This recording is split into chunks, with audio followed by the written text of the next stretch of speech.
Live from Atlanta, Georgia, it's the Zach Ballinger Show, where we help you find your direction through passion and purpose. My name is Zach Ballinger. I'm your host. Thank you guys so much for joining us. Two ways you can join us: Zach at ZachBallinger.com. Pop those questions in an email format. Get them over to me. We'll make sure to ask them to my guests. We are streaming via YouTube, so if you're on there, put them into the comment section or directly put them into the box, and we'll see them as they pop up. Guys, this show's a little different. I'm doing this in 2021, and this is about your career, your development, your growth. And we're so excited to have a special guest. We're going to be answering your career questions. Nothing's off the table.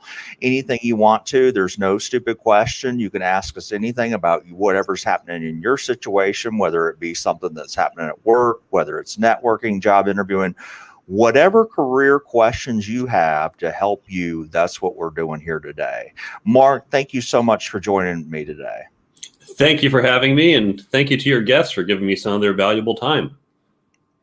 So, Mark, I wanted to jump in and just ask you a little bit about your background. You have a really interesting biography. Could you tell us a little bit about yourself? Sure. I came out of MIT back in the 90s and started a career doing tech startups. I've primarily been a CTO of small startups or helping big companies play startup. But I've also had a parallel career where I helped start a teaching program at MIT, has involved in some other ones, like one at Harvard Business School. I've been teaching career skills at MIT for the past 20 years. I've also typically, I suspect what you're asking about, at one point, because I have a cybersecurity background, I helped track down terrorists and cyber criminals on the dark web. I'm a former U.S. top-ranked ballroom champion. So I've had a couple interesting twists and turns along the way throughout my career. Wow, very, very interesting. So anybody that messes with us, they better be prepared today. Tell me a little bit about your book. You know, I have a book that came out in November. It's called Don't Be a Zombie, How to Find a Career You Love. Your book caught my interest because of the cover and what it said on it. Tell me a little bit about the Career Toolkit. The subtitle is Essential Skills for Success That No One Taught You. So let's think about a common one, networking. Right? We've all heard, oh, networking, so important. Everyone has told us networking, you have to build your network. How many people have actually had any lessons on networking? How many of us have ever had a teacher, a professor, a parent sit us down and say, let's talk about how to network? And in fact, so many of these skills, networking, negotiations, leadership, teamwork, communication, these are skills corporate America is saying they want in people. I've seen their surveys. I've seen the data where they say we want this. And yet we, universities, high school systems, vocational skills, are not teaching our students to do this.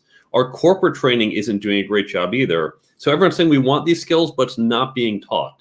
And that's why we started the class at MIT. And that's why I wrote the book, because I want to get these skills out there to help people be more effective. So is the book a comprehensive manual? Does it go over everything career development wise, or is it focus on networking? Or it tends to be broad. So it's how to create a career plan, how to be effective in your job, managing your manager, understand the value you're delivering at work, even touches on corporate politics. That's a tricky issue for many. How to interview people. That's another one. We've all learned how to be a candidate, but many of us are involved in hiring. We've never been trained how to interview someone else. It talks about leadership and management skills. And even if you're an individual contributor, even if you say, I never want to be a leader, well, these skills will serve you every day, even that individual contributor role. If you've ever worked with someone and you have to say, all right, how are we going to deal with this project? You're managing the other person, not from authority, but you're managing. And then, of course, communication, network, negotiations, and ethics. There are chapters on each of these topics. Awesome. So I'm a contributor of one of my local newspaper, and this question actually comes in from that section of the comments. It says, I want to be a software developer for one of the major companies such as Google, IBM, Oracle. What is your best advice as a college student I can do when I finish my degree? So as a college student, you want to do a couple things. First, all those companies, they want to see strong fundamentals. They want you to really understand computer science concepts. You should have a little bit of practice. So that means you've done summer internships that might be coding related or contribute to open source. But then here's the other thing for college students, and this applies across all different disciplines, all fields. When I go in and interview college students, you all look the same to me. And it's because we sit there for, back when we used to go on campus to do this, we sit there for 8 hours during the day, we see a dozen of you, and go, okay, great, you're another computer science major, right, from the school. I know all the classes you took. They're just like the classes the 6 prior people took. You all look the same. You only differ based on a little bit of summer jobs, or maybe, oh, you play lacrosse and that person's in Glee Club. So you want to do something to stand out, to be memorable. The best thing I had on my resume, now remember, I was coming out of MIT, I had 3 degrees, but everyone else they interviewed on campus was also coming out of MIT. I went to the New England School of Professional Bartending. And since my resume as a college graduate, as a senior, was pretty empty, right? You just throw in whatever you can. And I put professionally trained bartender, New England School of Professional Bartending. Every person asked me about that. Everyone, when they showed up, said, oh, I remember you. You're the bartender. Everyone knew who I was because that was very unique. So in addition to having the core competency and just standing on technical skills, do something to stand out and be unique compared to all your peers. This is for any college student coming out of any major. Wow. That's very interesting. I had never even considered that. So maybe even if it's a passion of yours that's not involved in a career, such as, I know for me, I went to the University of Tennessee. So in the South, Southeastern Conference football seems to get your way in the door a lot. If you mention, hey, I'm an alumni at Tennessee, they're all, well, did you see Georgia? Or I'm actually a fan of Florida. So that kind of makes sense for your bartending. And so that one little twist actually got your foot in the door with more companies, correct? Right. At a more senior level, certainly where I am now, there's lots of other CTOs, but we're all very different. We've all had career paths spanning many decades that went in different directions. So we're very apples to oranges. But coming out of school, you're all apples to apples. You all have the same degree, the same program, the same background. So you want to differentiate somehow. And it could be you had that connection. Oh, you're a football fan too, right? I see what you've got on your resume. I'm big into football. Or it could just be something random like, oh, you play the spoons? How many people do you come across who play the spoons, right? So something like really random that stands out, not in a bad way. Doesn't even have to be a good way, but just it's unique and random, and that's going to make you memorable. And when you are one of 100 applicants, that's what you need. Excellent advice. The next question comes in about job interview, and it says, how do I answer the question as a college student? What is one of my weaknesses? Obviously, you don't want to give employers the wrong impression. Yeah, this is a question you're going to get not just as a college student. We all get it. And you don't want to say something truly horrible like, yeah, I tend to be lazy, right? But if you don't have weaknesses, we know everyone does. And if you don't have weaknesses, we're going to think you're either hiding something or not self-aware. So think honestly about what your weaknesses might be. Maybe it's public speaking. Maybe it's understanding how to communicate technical issues to non-technical people. Maybe it's just, I don't really understand other sides of business. I know when I came out with a computer science degree, I knew technology. I didn't understand business as a whole. So it could be lack of knowledge or just something you're not strong at that you've seen other people do in the corporate environment. But here's the key point. After you identify, you don't just say, yeah, I'm not good at these things.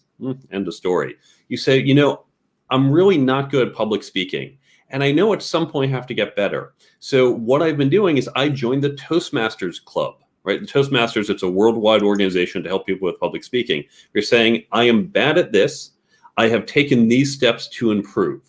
So whatever the weakness is, you then want to say, this is how I am addressing it. This is how I'm improving. And what I hear as a hiring manager is you're self-aware and you are addressing the problem. You don't need me as your manager to say, you're bad. This is how you need to change and I have to fix you. You're doing it yourself. And that's going to make you stand out. Awesome. I absolutely agree. I always say write down 8 to 10 of your weaknesses.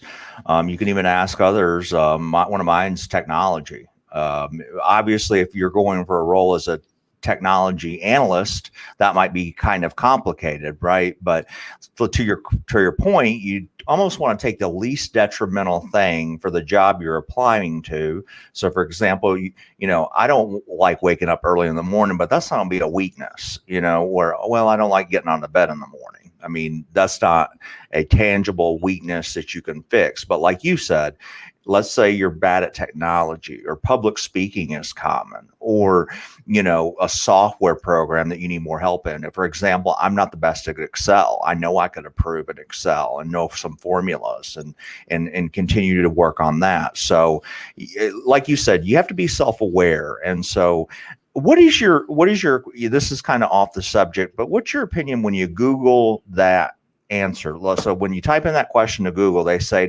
you're perfectionist. Give us some pros and cons of that answer. I don't like that answer. That sounds like the rehearsed answer of, like a Michael Scott from Dunder Mifflin kind of answer. It's a lot of BS. Now, if you can say, look, I used to be a perfectionist, or I do have a problem. For example, on my last project, we were done at 7, but I stayed till 9 o'clock to, do all these little tweaks. And honestly, probably that was not necessary. Okay, that sounds like less just BS. And look, here's an example where I probably put in more effort than I needed. But again, I'm self-aware. And then you want to address how you're going to be approaching that in the future to improve.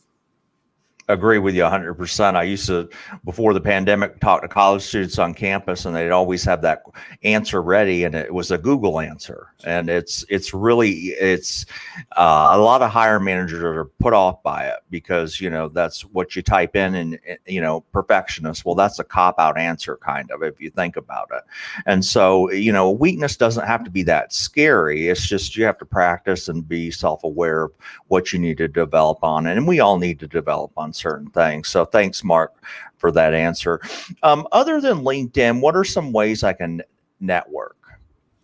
So I want to address the premise of that. LinkedIn is not networking. LinkedIn is a digital Rolodex, right? Rolodex, that might be a term you're not familiar with. Digital address book, right? And LinkedIn is great for that I'm connected to all my connections. And I can see, who got a new job, or who's working here, or who knows someone working at this company. That's all fantastic. That's not networking. Networking is relationship building. It is about meeting people and fostering a relationship with them. That takes time. That takes interaction in person, or these days could be by phone or video. That is networking. Adding people on LinkedIn and saying that they're in your network, it's like swiping right on people on Tinder and saying they're your significant other, right? That one act, that one swipe does not automatically generate the relationship. So just as after you swipe right on your dating app, you say, okay, now I actually have to meet you. Now we have to interact and build that relationship. The same is true in our networks. So you can use LinkedIn to keep track of your networks. You can use other social media sources. But no matter what you do, remember, is that relationship building, and you want to interact and take an interest in the other people and keep up with them. And that is what networking is about. I agree, Mark. So many people think just because I add somebody on LinkedIn that it's over and that now I have a network. Well, it's actually, giving and taking. You're just as invested as their interests as you would be yours. And what I mean by that, I have people who connect with me all the time and say, hey, do you mind to recommend me for this job? Well, I don't even know you. So why would I put my reputation on the line without even talking to you? Now, it's different if you say, hey, Zach, this is so-and-so. I know Cindy at your company. Would you mind to chat for a few minutes? I'd like to know more about this job. And then we can chat, we can get to know each other, and I can be real honest with the hiring manager and say, hey, I met this guy. He seems pretty eager about the job. He reached out to me. Here's what he did. But simply connecting with me and saying, hey, will you recommend me for the job? I don't know you from Adam. And so who's going to really do that? Do you kind of agree and see what I'm saying on that? 100%. And this is why I tell people, because it is not about, oh, look, I have 300 people or 3,000 people I'm connected to. It's what I can do with those relationships. And that comes from trust. Think of relationships like, or your network like your house, right? So I have a home. Now I have, or at least used to before COVID, I would have events at my house. I'd have dinner parties, I'd have social gatherings. Who do I let in? Well, they're people I know. There are some strangers who come in, but I don't just take someone off the street going, hey, I hear there's a party. Can I come into your house? Of course not. But, oh, you're Margaret's friend. Yeah, of course, come on in, right? Because Margaret knows me. Margaret knows this person. So we have that chain of trust, right? I trust Margaret in my home. She's not going to steal my stuff. If Margaret says, oh, this is my friend Sarah, okay, I'm going to trust Sarah's not going to be a problem in my home. That's the same thing in our network. So just letting a stranger in, you're not going to want to help them. But to your point, when you know someone, you'll help friends of people in your network. You'll connect people you know to others in your network. And even though they don't know each other, you have that chain of trust through you. Absolutely. And the next question comes form of email. It says, for group interviewing, what advice do you have? I get really nervous when there's more than 2 or 3 people on a Zoom call or in person. Yeah, this can be intimidating. The good news is if you get good at this, then boy, you're really going to stand out because most people have trouble with this. Interviewing, whether it's one person or a group, really shouldn't make a difference. I think of interviewing like sitting around in the coffee shop talking with a couple people. And that's it, right? Just like we've taught people with public speaking, okay, oh, I'm nervous, I'm up on stage, and what are all these people going to think of me? What do we tell people doing public speaking? We say, relax, right? Just think of it as a conversation. Forget that there's 1,000 people in the audience. Imagine you're having a conversation with just 1 or 2 of them, and there's just a bunch of other people listening. Really take that attitude with the group interviews. Just think about, yeah, we're all just sitting on a table. Don't think of it. In fact, this is true for interviews in general. When you think of it as, okay, you're on this side of the table, I'm on that side of the table, and okay, I'm here to evaluate you. You're going to have this confrontational view of, okay, I'm under the microscope. When you think about it as sitting at the coffee shop, right? Sitting like a circular table of, hey, Zach, great to see you. Yeah, let's chat. I'm happy to tell you more about myself and I can learn a little more about the company. And when you have that attitude, whether it's 1 person or 2 or 5 on the other side of the table, and I've done group interviews literally with 10 people and me, you just say, okay, we're having a conversation. And it's that mindset shift that's more important than how many people are on the other side of the table, because in fact, it's a mindset of we're all sitting around the table having a single conversation together. Absolutely. Great advice. And another thing is, if you're a public speaker and they're job interviewing, the person that's the most prepared, your nerves are going to be at ease. So if you're up there presenting on a topic you really love, you practice this, you've practiced your speech, the concepts, the inner workings of it. Now, if I was to give up, somebody wanted me to speak on botany and they handed me the slides, I would be, so because I don't know the subject matter and I'm not prepared. So if you know the subject matter and you're prepared, that confidence exudes not only in the interview, but it calms your nerves as well. So I appreciate you helping us out with that. Colin. So if I could jump in, actually, it's in the book, really, you've hit the nail on the head there that interviewing is public speaking. Now, again, we think of public speaking as I stand on a stage in front of lots of people. But really, it's the same concept. Now, there might be 1 person you might be sitting, but to Zach's great point, what you're talking about. The questions are going to be, what's your weaknesses? Tell me about this summer job. Tell me about what you're looking for. What these questions are because you can Google them. And just like a normal public speaking event, you don't sit there and memorize your answers word for word, but you do practice it. You do rehearse it.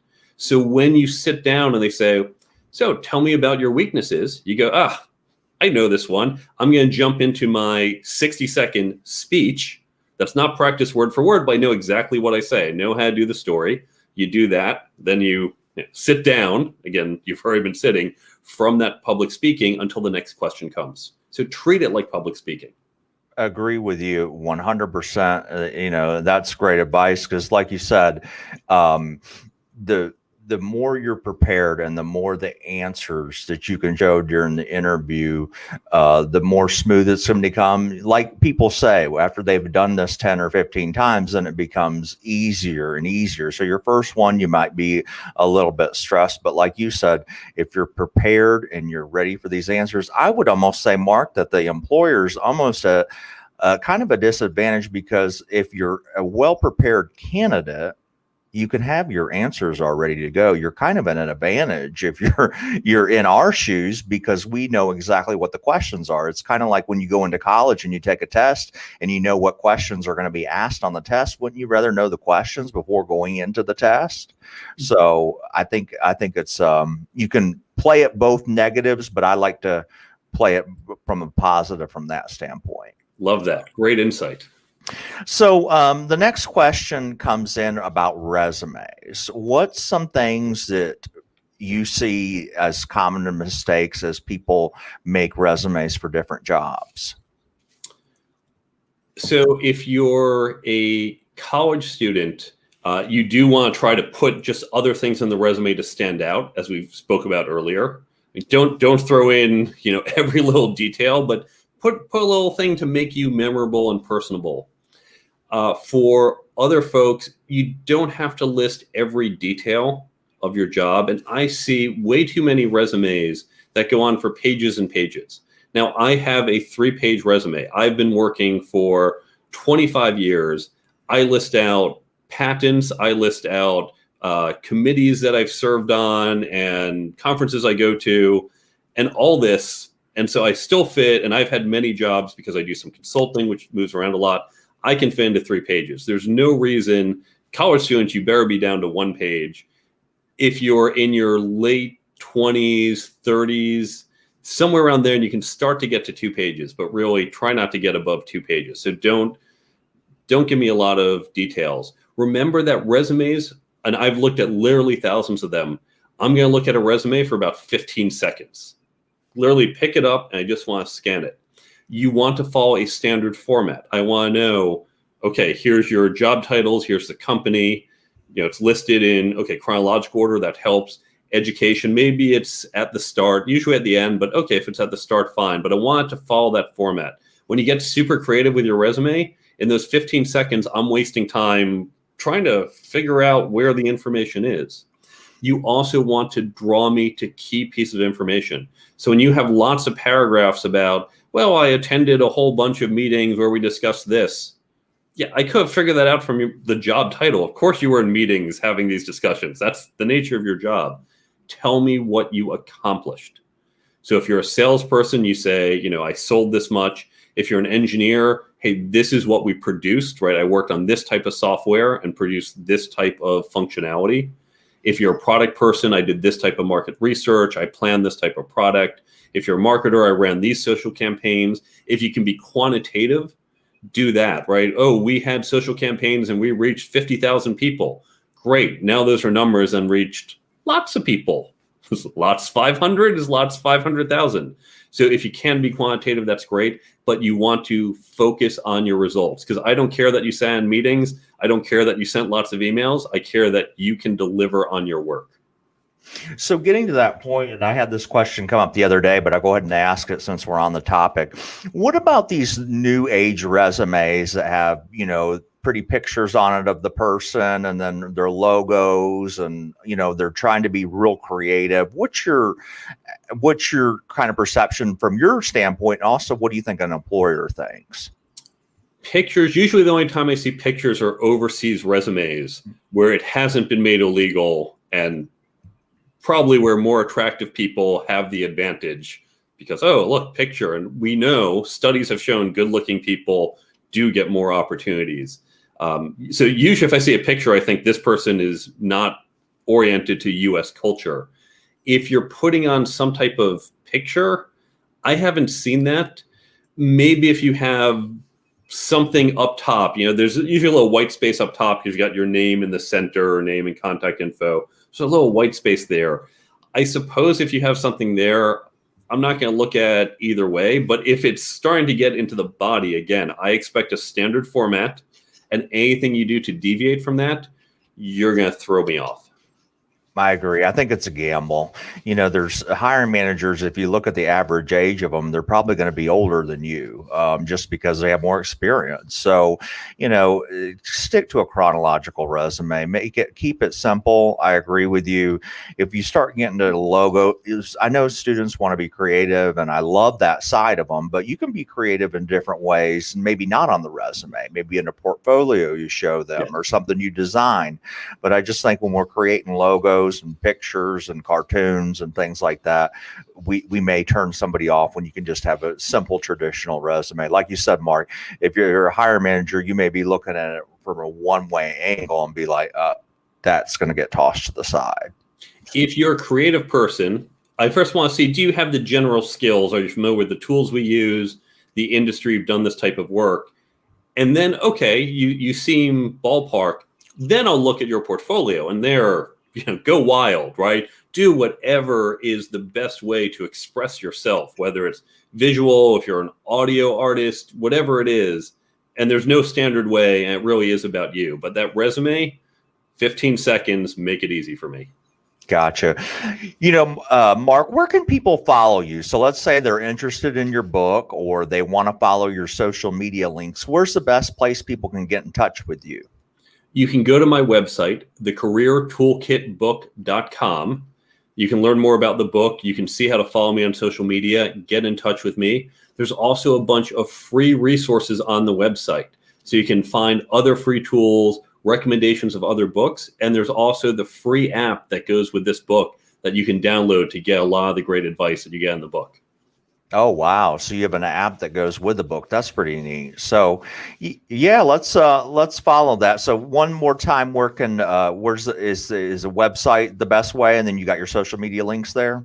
Yes, and you can find it in the app stores, but if you go to the website, thecareertoolkitbook.com, you can get to those stores. If you go to the contact page, you'll see all my social media links, and there's also the contact form. Mark, this has been so helpful. A lot of good questions came in. Thank you so much for joining us. We know you're a busy professional, and we just appreciate you giving your time back to the show, and do greatly appreciate that. Thanks for having me. I know it's a difficult time for college students finding jobs. Good luck in your job search. Thank you so much.